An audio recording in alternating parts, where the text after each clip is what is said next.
हुक्मरान इतिहाद पंजाब में चूंडनि बाबति सुप्रीम कोर्ट जी 3 रुकनी बेंच जे फ़ैसिले खे रद्द कंदे हर फोरम ते मुज़ाहमत जो अमल तरतीब ॾेई छॾियो आहे, जंहिं लाइ पार्लियामेंट ज़रिए हुकूमती मौक़िफ़ जी तौसीक़ कराई वेंदी ऐं मुमकिन आहे त उन लाइ ठहिराउ पेश कयो वेंदो।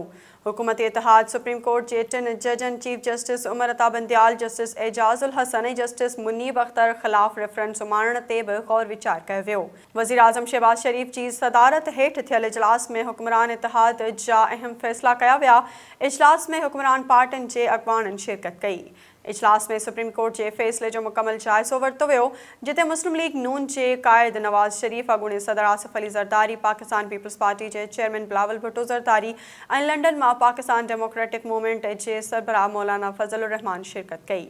वज़ीर आज़म शहबाज शरीफ़ पंहिंजी शुरूआती तक़रीर में चयो त क़ौमी असेंबली जे मेंबरनि इन मामले ते हलंदड़ इजलास में बहस कयो ऐं हिक करारदाद मंज़ूर थी चुकी आहे, जॾहिं त ॿी करारदाद ख़मीस ते ऐवान में पेश कई वेंदी।